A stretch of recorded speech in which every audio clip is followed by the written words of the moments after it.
warm good afternoon to everyone, and thank you for taking your time to sit here and listen to me. I have been working in the wellness arena for quite a long time. I am a counseling psychologist, very passionate about well-being, very passionate about analyzing and understand why people behave the way they behave, very passionate about wellness.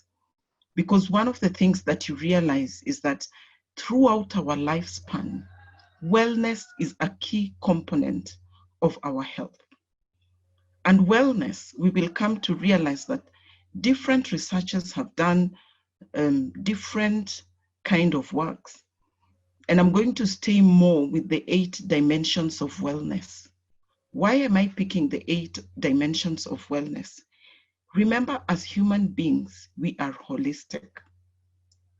So when you listen to the interactions with yourself, you cannot say that only one part works and the other part doesn't work. So for us to function effectively in this world, for us to function effectively in any dimension that we are, we have to find a balance. So a lot of times in my experience working with people, working with behavior, working with thought processes that contribute to mental illnesses, sometimes you find that people lean towards one dimension and ignore the other dimension, not realizing that every aspect of our life is affected. So just to remind us that we are wired for wellness, and every aspect of our wellness counts. So we have the occupational, we have the financial, we have social, we have intellectual, we have spiritual, and we have environmental.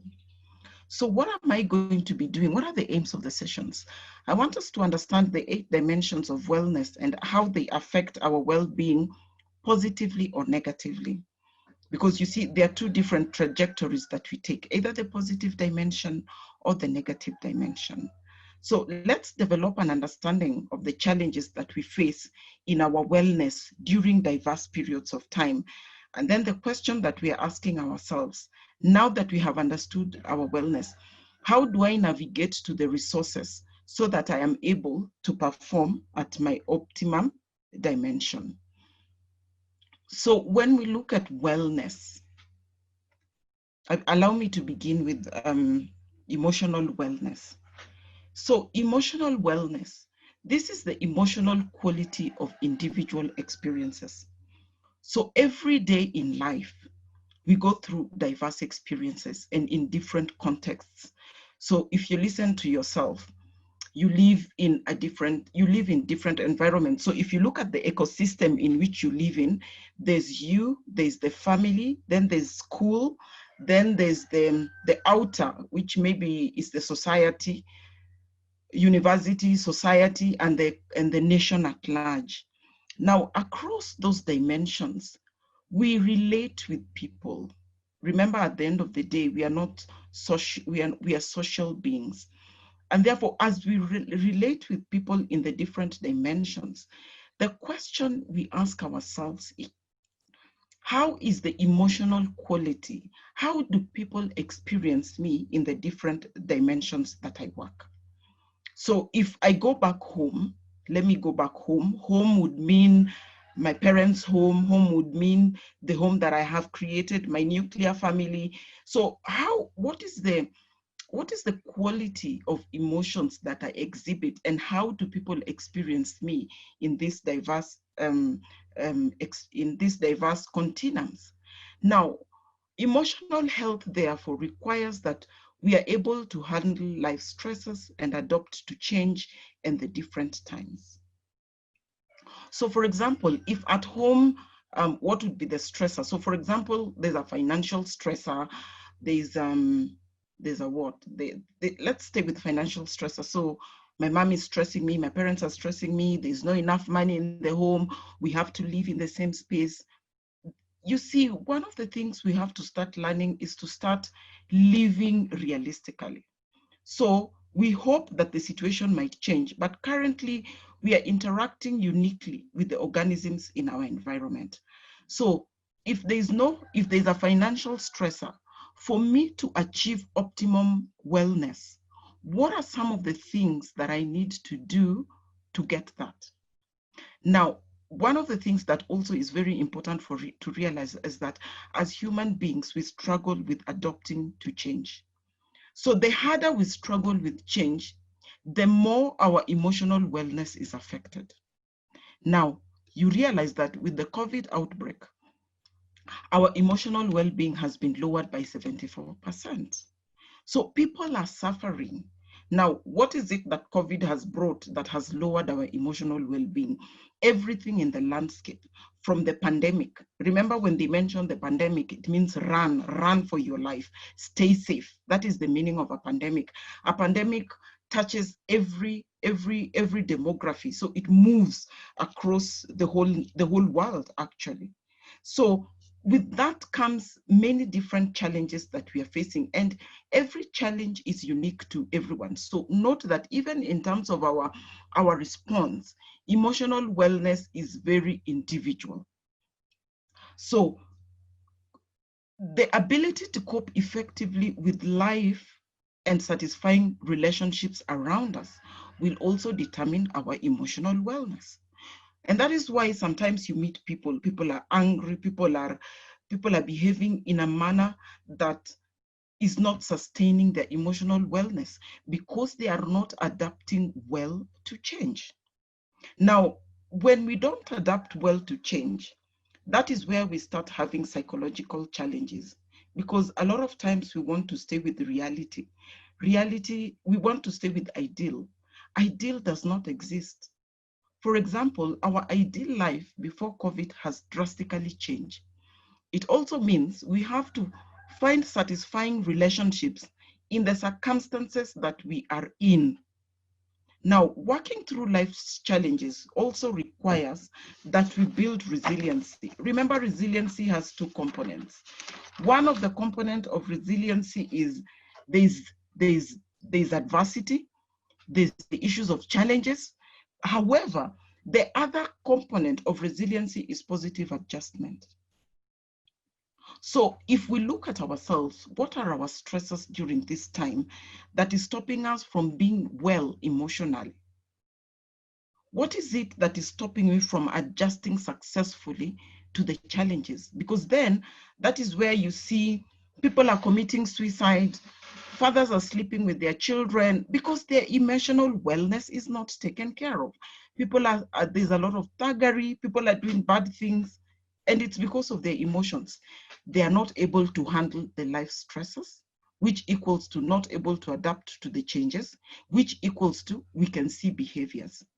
Remember, in life, all our experiences trigger our feelings, trigger our thoughts, and then trigger our behaviors. All these are very consistent.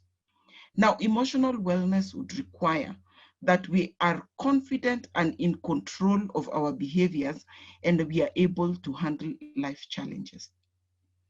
I want to pose a question to you at this moment. In the past, is it 3 or 4 months? Just think through the emotional quality of your life. How does it look like? This is the dimensions. So the dimensions move from low, medium, and average.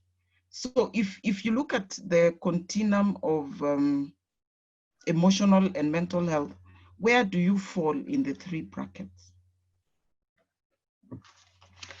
If you're able, you can write it down if you don't have a paper, because then we want to review it at a certain point.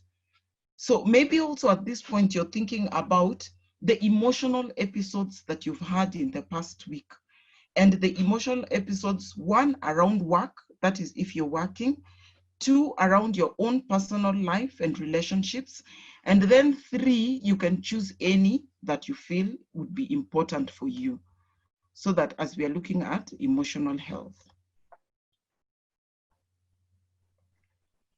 Spiritual wellness is the next dimension that we want to look at.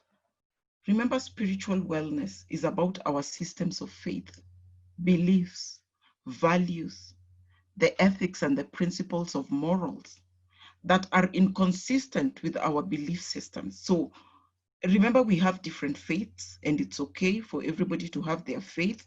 No one says that your faith is wrong. Your faith, it's your personal right to choose your faith. So a lot of times I've met people who, I want to put it in a good way, who have said that they don't have faith, they don't have a belief, they don't believe in anything. And I think that's a very dangerous to play, because spiritual wellness and our faith is a guiding principle for many things. So when I ask you, how do you make your decisions? What are the basis of your decisions? How do you build your values? Other than the educational material that we get, spiritual wellness forms the basis to establish our purpose and find meaning. Now, the challenge at this point is that if you don't have a solid foundation to stand onto in terms of your spiritual wellness, then you risk, and allow me to say it again, there's a risk that your purpose and meaning could be diminished. Sometimes things happen in life that have no explanation. So if you look at the endless losses, if you look at some of the deep challenges that people face in life, the question therefore becomes at this point, how then do you find your balance amidst the challenges?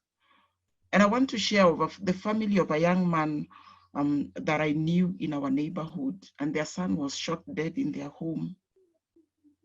How do you find meaning in such circumstances? When thugs came in, broke into your house, killed your son, and left you broken. It's only through spirituality that you're able to find meaning. Nothing else can offer you a sense of comfort. And therefore, spiritual wellness gives us a base in which to scan our environment and function.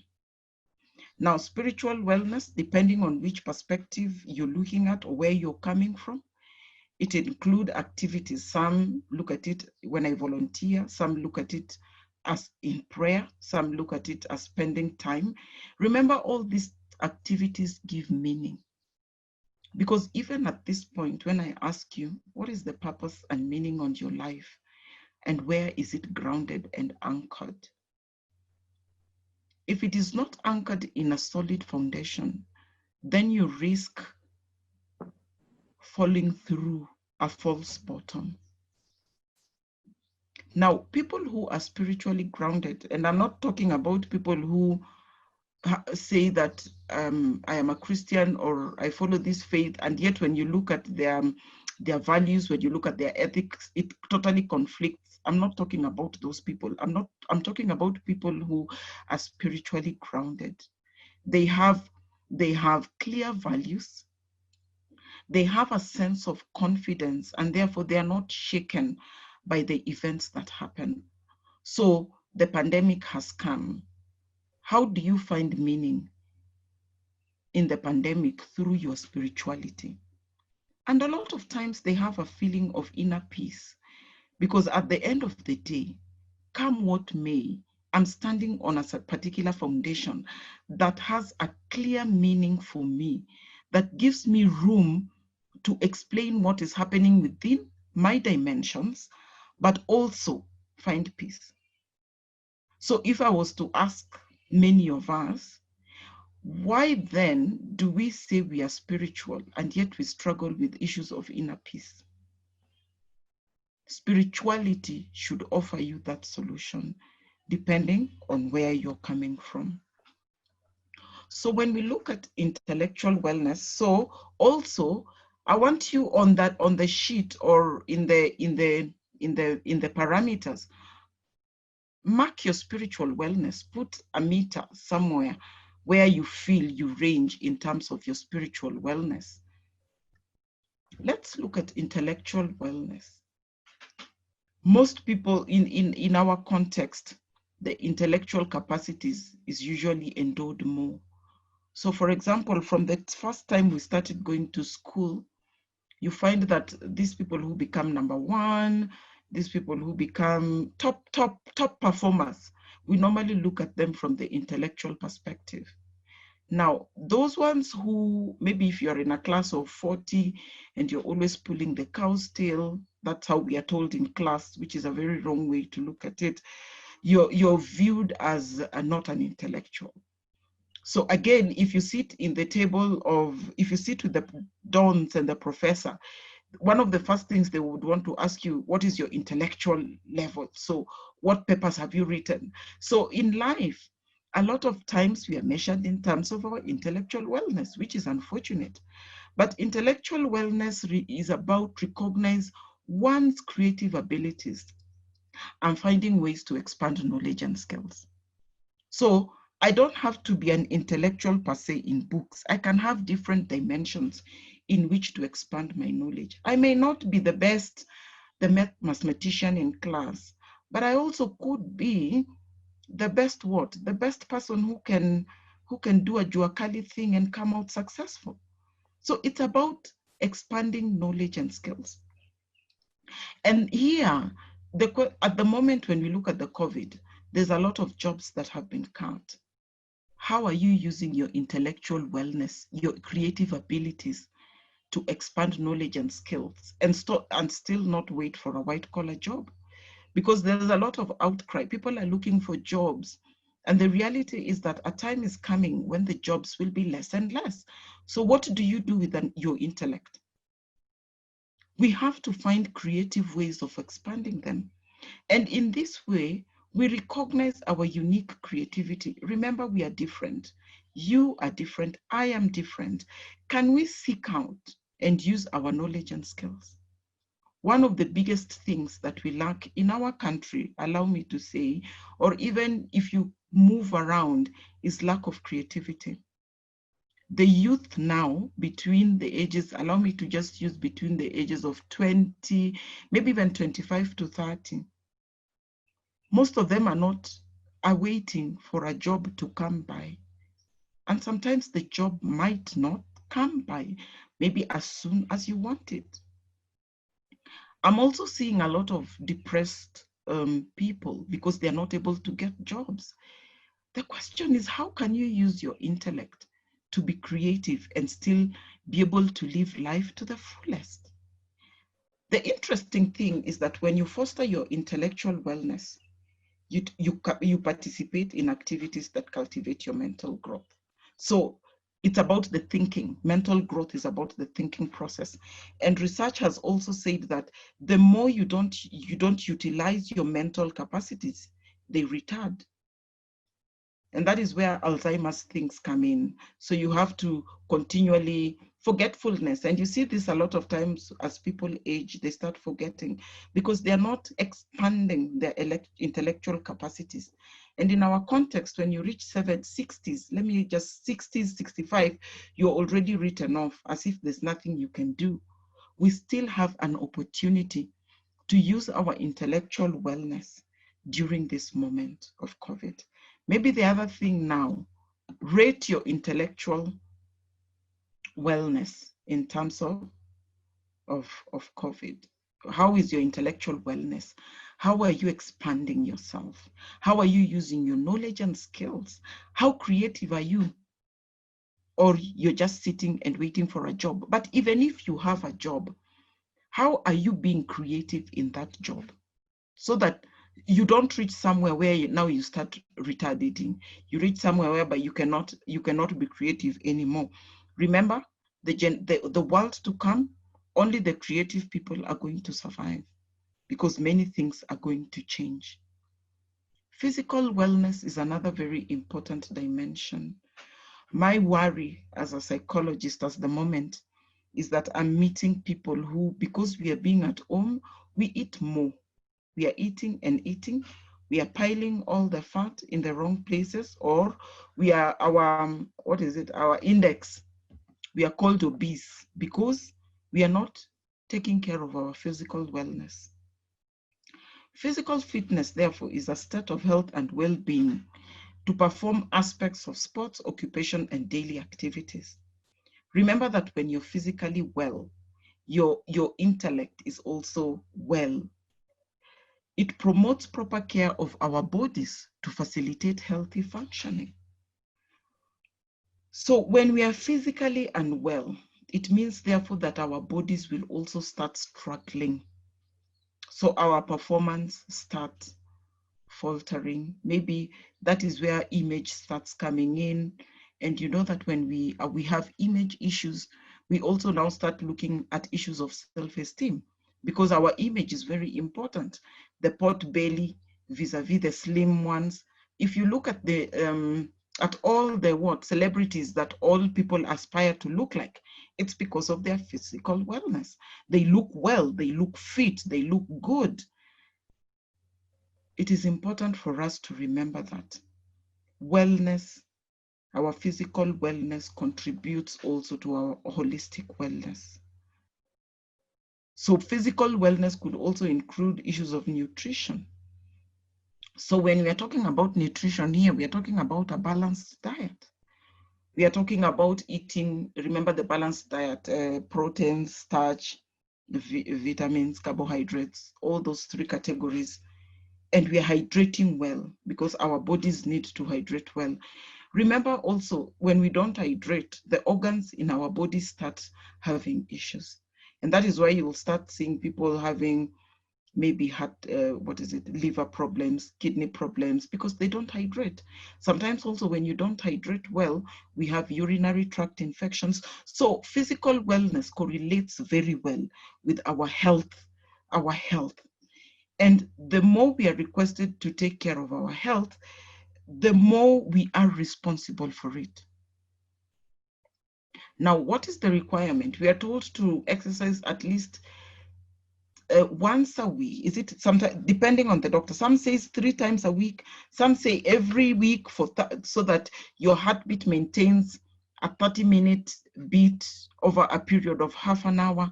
So there are different dimensions. However, physical wellness also releases the feel-good hormones. So those moments when you feel low, those moments when you feel down, it is important to work on your physical wellness. Try staying in the house for a whole week without even taking a walk, without even taking fresh air outside. You will realize how your body starts struggling. Actually, you'll start getting things like headaches. And when the pandemic first started, people were very scared of even going to stand in their gate to breathe fresh air. Children were not allowed to play. So people were scared. But also people realized that their physical wellness was being compromised. So rate your physical wellness as well. How are you taking care of your physical wellness? What is the rate? Environmental wellness is related to the surroundings that we occupy. Remember, this dimension connects to your overall well-being of health of the environment. So in your mind, just look at the environment in which you operate. Be it environment at work, be it environment at home. So for those people who are working at home, remember our homes were not tailored to be work environments. They were tailored for home. So it means maybe we don't have proper sitting environments. So if I am a student, if I'm not careful, and I've had this, I'll be sitting on my bed to listen to the lecturer. If I am an employee, say like me, and I don't have proper chair and a proper level of desk to sit with, you see, we are also now compromising our health, because then this is the area where we start, our backs are hurting because of our posture. The environment that you sit in, so the chair should be straight, not slouching, because you're taking care of your back. Your environment, if you look at your surrounding as well, maybe you're cooped up at home with your family members. That's part of your environmental wellness. So you can imagine if you're not talking to your mom or your sister, or you quarreled and you're not able to agree and you have to stay in the same environment. You can imagine how this environment will directly contribute to how you feel emotionally. It means you're forced in situations in which you're not able. I know there are families where people don't talk to one another. So you can imagine, so how will life be, considering that now we are going to be home longer? Who knows when things will be okay? But it seems like we are home longer with each other. Imagine coming home to meet a spouse who you don't love anymore for one reason or another, or you are in conflict, major conflict because of finances. You see, the environment will not facilitate your well-being. Or every day waking up to go to a boss who you dread, or going to do work that you don't enjoy. So our environment needs to be taken care of. The lighting, what kind of lighting do we have now that we have to read in our homes? What kind of warmth do we have? Even the warmth, because now it's July and it's cold. We need to be warm. Are we able to do that?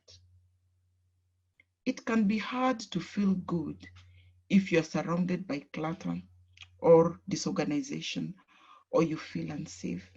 And in this case, the clutter might not even be what? The books are not arranged, the cupboard is not arranged. Well, the clutter could also be emotional clutter, whereby I am in bad terms with my sister. That's an emotional clutter. An environment where you feel unsafe, that is also part of emotional clutter. So how well have we taken care of our emotional wellness to facilitate our well-being? Because it contributes directly. So put a measure also into your well-being. Financial wellness involves the process of learning how to successfully manage financial expenses. The reality is that in the context that we live in, salaries have been cut down. So it means there are issues of lifestyle changes. It means that there are issues of adjustment in terms of finances. I know families have had to even move because they are not able to pay rent.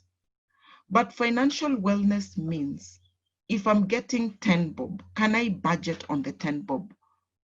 Maybe I used to get, it's an example, it's a basic example. Maybe I used to get 20 bob, and 20 bob would cover my expenses well and I would live well. But now the budget has been slashed into half. It's about adjusting to the new reality. Remember, we said that most of us struggle to adjust to reality. That is why we get into problems, because human beings love ideal. So I used to get this amount. So now that it has been slashed, you're still stuck with that, not forgetting that the reality is haunting you. Live with the reality. Remember, money plays a critical role in our lives, and not having enough affects our health. So a lot of anxiety issues arise from the fact that I'm not financially well. I'm not stable financially. It impacts. I might not be able, where will I get my next food? How will my children go to school? These are pertinent questions. However, if you ask the question correctly, it becomes, what do I need to do to still function within the environment of my finances? Remember, our satisfaction about finances is important. And therefore, when we have a stressor around this area, we start struggling. So the question is, what do you do? At this point, financial prudence is very important. At the moment, those people who have loans, we are being requested, go and negotiate your loans. Go and see what can be done. Remember, the loans will not be written off. They will still be there. But how prudent are you going to become so that you don't fall into debt? This is one of the areas that we really struggle with. And in my experience, I see a lot of people getting into debt. The other day, I went to I think I went to buy something, and because prices keep changing, so if you go today, tomorrow you'll find that the prices have jumped up. And then I said, okay, I'm not taking it because I don't have enough money. And the lady asked me, "Hauna fuliza?" And I'm thinking, fuliza? You see, the more you fuliza, you're getting into debt. How will you pay that fuliza in the long run? Today, there are many apps that are asking you, take money, take money, take money. In terms of financial wellness, ask yourself, once you get into debt, how are you going to get into it? If you have a plan, if you put yourself into a box, please find out how to get out of it. Because these are the areas I see people coming for help because of the problems sometimes they put themselves in. Human beings have a tendency of perpetuating their own psychological disturbances. So one, I have 10 shillings, but I want to live on a budget of 20. So I will go and borrow and be in debt. So I will go and do fuliza and be in debt. But at what expense? Can we be realistic with our financial wellness? So even in terms of your financial wellness, put a meter there. Occupational wellness. How many of us would genuinely say, I'm satisfied with what I am doing? I am happy with my work. I wake up in the morning and I am happy to go and sit on that desk. They are there, but they are few. If you look around our nation, most of us do jobs for the sake of doing jobs. So maybe I became a teacher because it was the only thing to do, so I had to take it. So dissatisfied. I'm doing a course, or I did a course because my mother told me that is the course I must do because the family, we must align with the family. At the end of the day, you find that people are very dissatisfied. And maybe even during these corona times, some of us might be forced to do work that we do not enjoy because of the circumstances. So the satisfaction with your choice of work is very important. We start choosing our occupation very early on. So maybe by the time you are in Form 4, you're starting to choose for your courses. Maybe sometimes you're not very clear about what you want. You go into the course and then in the middle you find out, okay, so this is not what I want. But most of us do not have the capacity or do not have a choice of going back and saying, you know, mom or dad, this is not a course that I'm enjoying. We die with it and we are not happy. I want to give you my own personal experience. When I finished Form 4, it was very important for my father that I get a blue collar job. So I started off as a food analyst. It was not a bad job. I enjoyed it. But with time, I realized that this is not something giving me satisfaction because as a food analyst, it means you have to sit behind the desk, you are in the lab 24/7. So a lot of times you're talking to media, you're talking to sample, you're talking to, there's no interaction. And I think I reached a place in my life where I was very tired. And then I decided I want to do psychology. Up to today, my father still asks me, what kind of work do you do? He doesn't understand counseling psychology. He doesn't understand it. So do I stay with a job because my father thinks it's not important, or do I get a choice of work that is important for me? And a lot of times children struggle with this kind of questions. Maybe you want to be, I don't know what I hear a lot with the youth now is, maybe I want to be a DJ or a musician, and parents are not amused about those choices. For me, if a child wants to do that, may they be very clear that it will pay your bills. You'll not come back to me if it's a choice you're making. However, that's a different conversation. Now, occupational wellness involves balancing work, leisure, and building relationships with co-workers and managing workplace stress.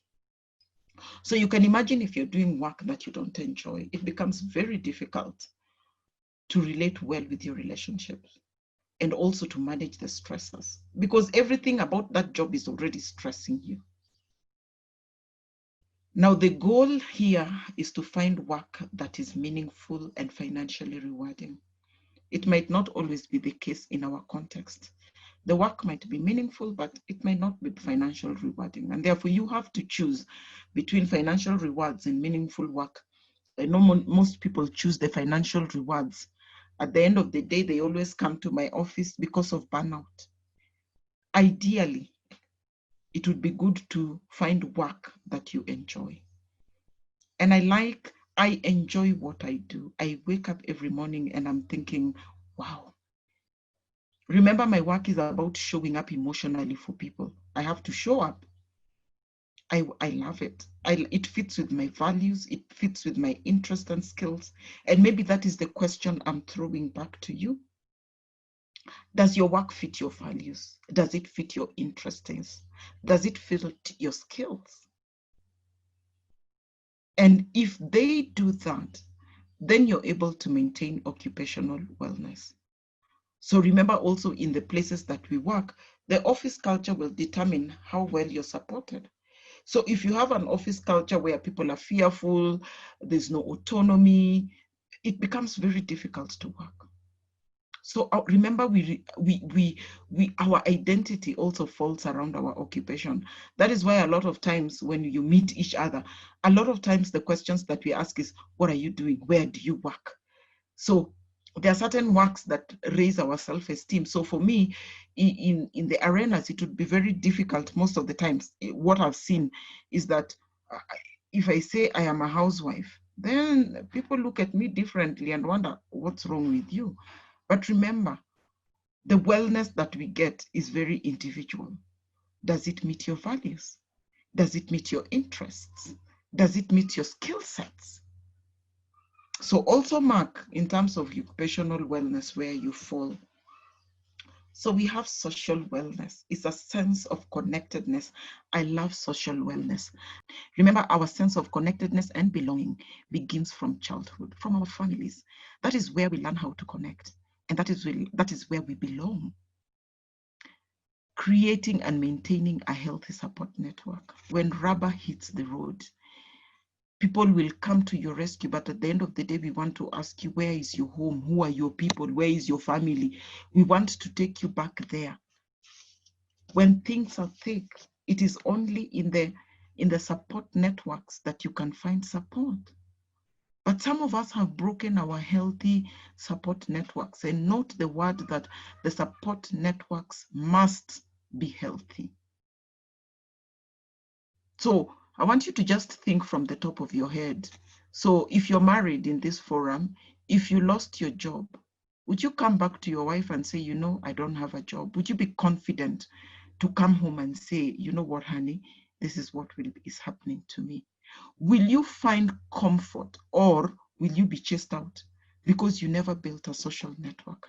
At the end of the day, our social networks are very important. And then, of course, we move out to work networks, friendship networks. Those are the bigger networks, but the basic network is the family network. So, dear ones, find time to build your social networks.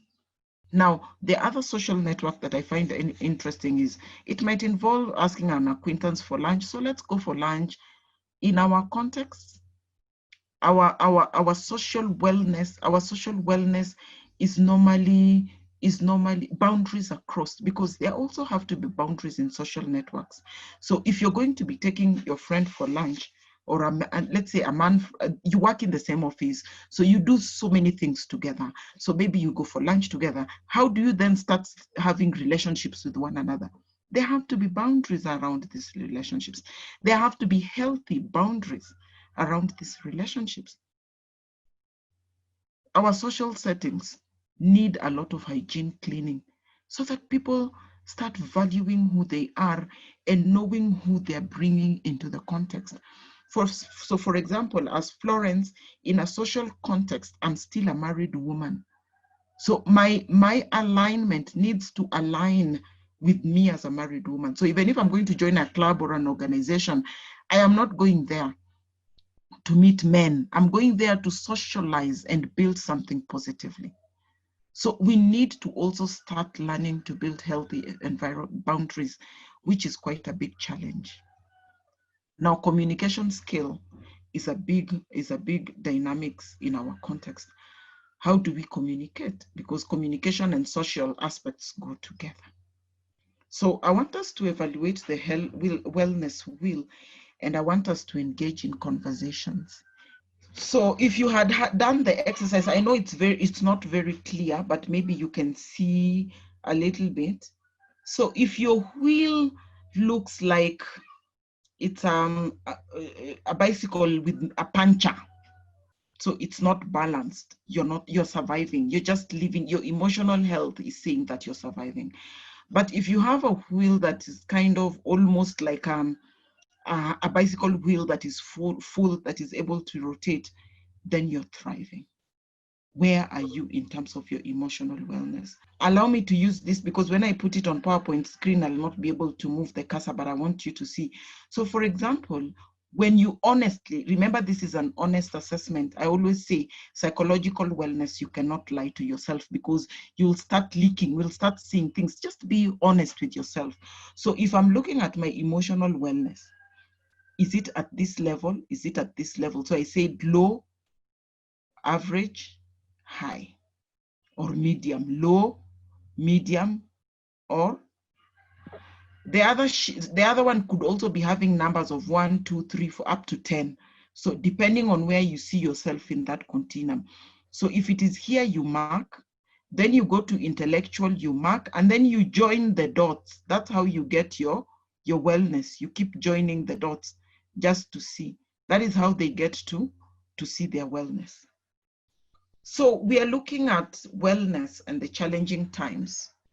We normally look at life is challenging generally, even before the COVID, life is challenging. But you see, Corona has come with its own share of challenges. So for example, the pandemic itself sends panic mode, issues of social distancing, so we cannot hug each other. You remember, we also come from a context whereby we are more engaged, we greet each other, we hug each other. I miss hugs, by the way, from my friends. I get it from my family, but I think I also need it from the bigger perspective, my friends.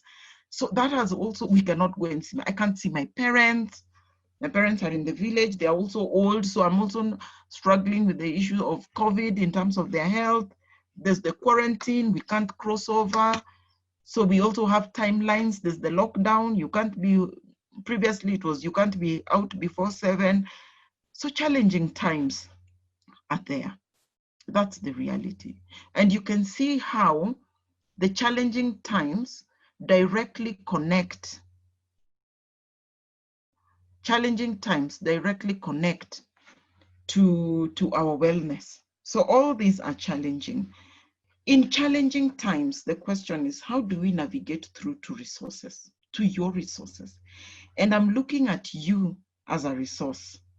So let's look at individual factors. Now, attachment and secure relationships.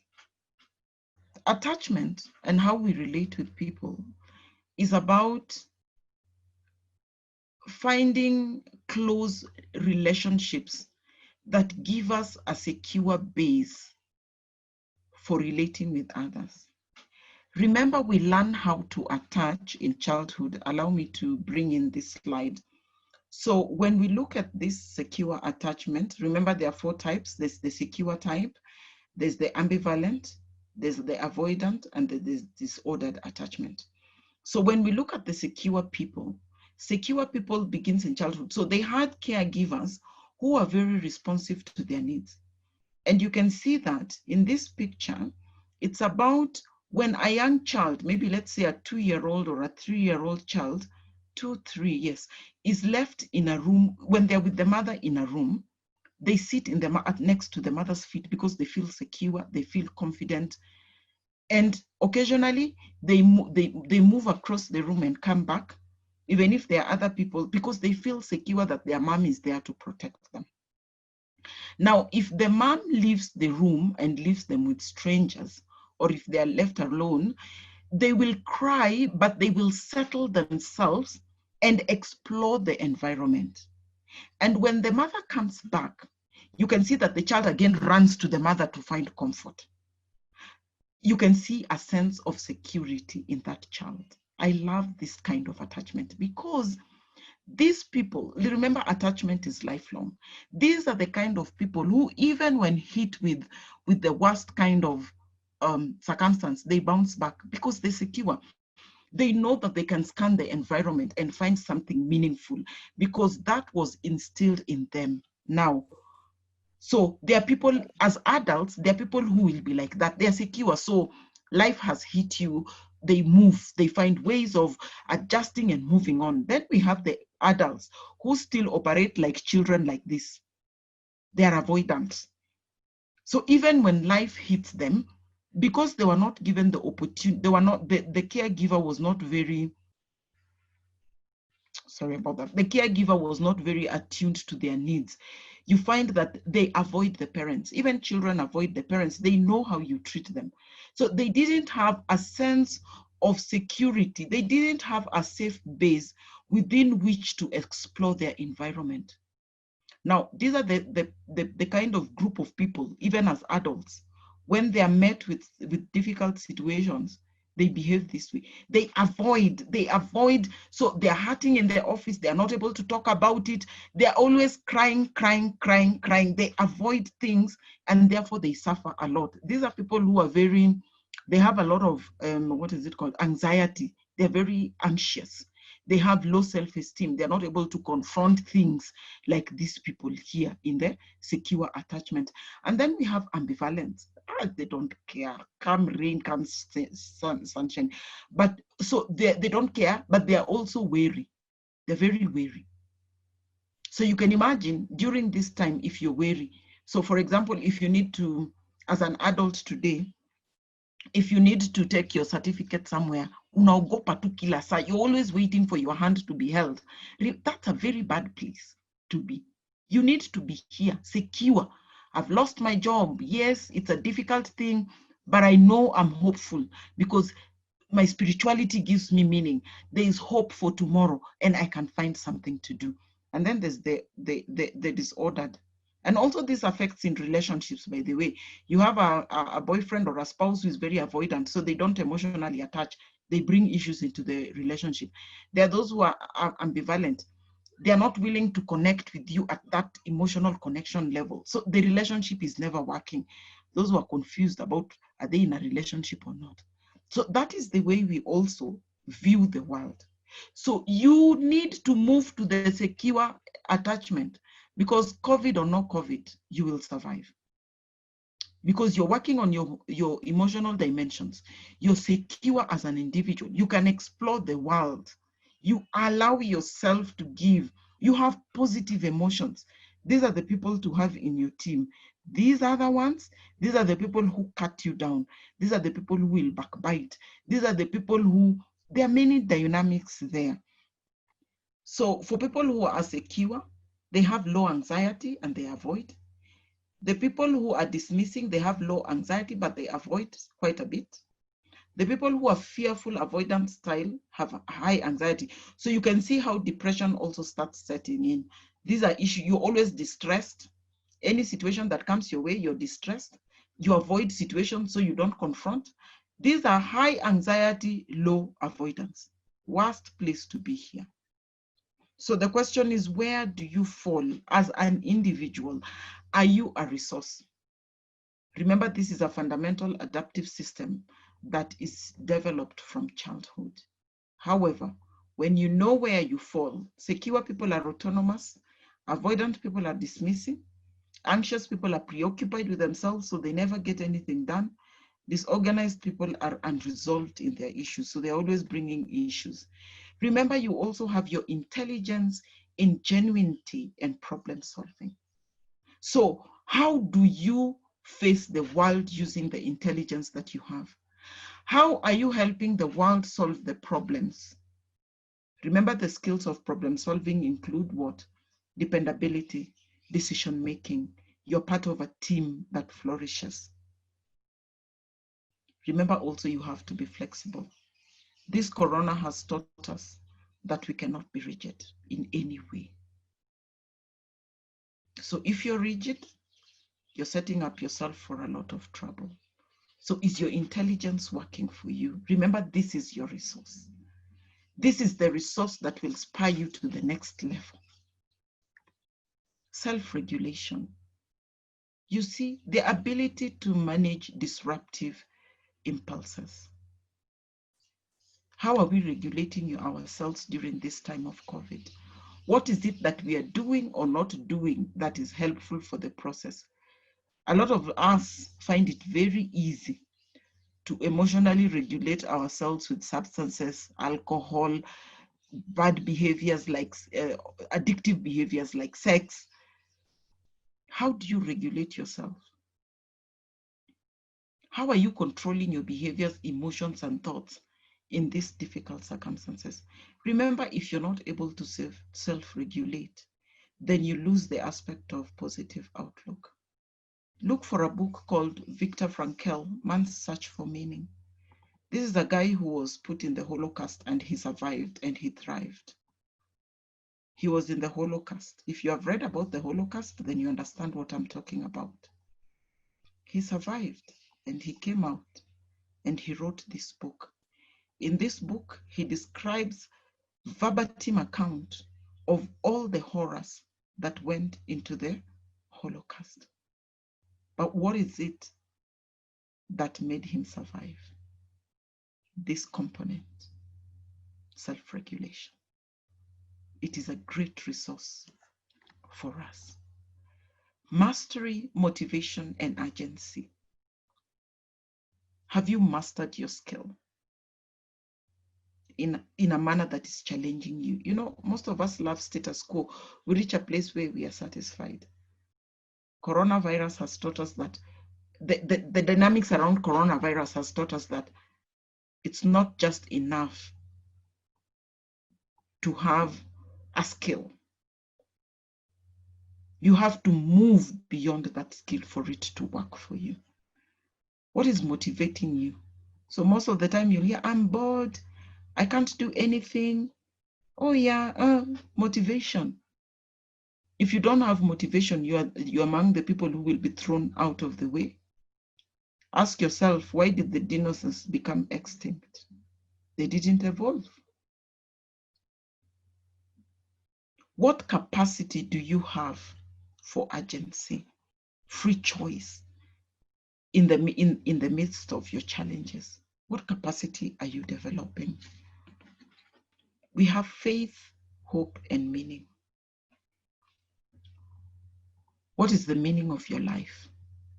What is the meaning of your life? So faith is a resource. Confidence or trust in a person or thing or belief that is not true. So today, all of us, maybe most of us sitting here, we have not been ill with the COVID disease. What is it that is making you feel that at the end of the year, you'll still be at the same place? It's faith. What is it, if you don't have a job today or you've lost a job, what is it that makes you feel that you can still come out successful? It is faith. But the question is, where is your faith grounded? How strong is it? What about hope? A sense of optimism based on expectation or desire. So you have people who are not optimistic at all.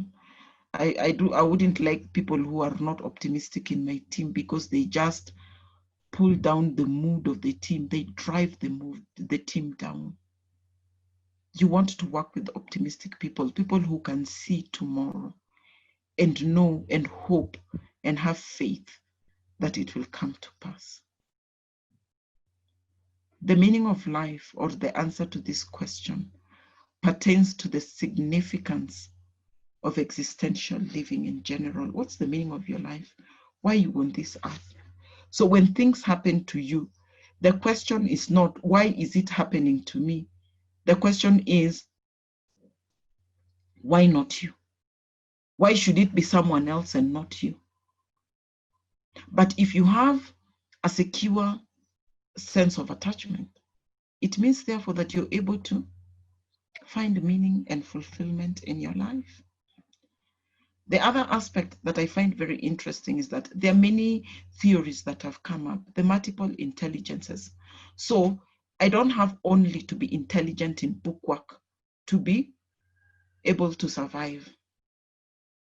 We know people who use what? Dance, kinesthetic. They dance and they earn their money through music. You know, we know people who write books. They didn't have to have gotten a PhD to survive in life. They can survive. We have people who use their logic. So maybe you're very good with math, you're very good with reasoning, you're very good with that. You've been given that. Use it well to your advantage. Use it to bring meaning into your life during this moment of uncertainty, during this moment of challenge. There are those people who use music. There are those people who use interpersonal. Counseling uses a lot of interpersonal relationships, interpersonal let me start with interpersonal relationships. For me to have a client, I must have the skill of developing a relationship with a client. So imagine if you're coming to me and I don't have the skills of developing a relationship with you, it means I will not have clients, because clients want to feel safe. Clients want to feel that they have someone who is there for them. So it's a skill that I have to bring out more to put food on my table. Of course, there's the theoretical bit, but the theory does not bring clients to my table. It's just a process that will help me work with the clients well, but I also need to develop the intrapersonal. So for example, how do people affect me when I sit with them? Also determines whether I'll get clients or not. So gone are the days when we can say, creativity needs to come in, so that you look at what is it that I have, which intelligence. This was done by a gentleman called Howard Gardner, and I use it a lot more with people who feel maybe they're not at the logic level, and therefore I ask, so what other area? Remember, these areas can build your financial, they can build your emotional. Remember, these dynamics build on one another. So when we look at the 8 dimensions of wellness, maybe the question that I want to ask you at this particular moment, what do you need to improve to be able to thrive? Life is about thriving, and thriving in every dimension that you have. I'm not talking about perfection. Those are two different things. Are you thriving? If you're not thriving, let me go back to the original title. You're wired for wellness. You have a responsibility to work through your wellness.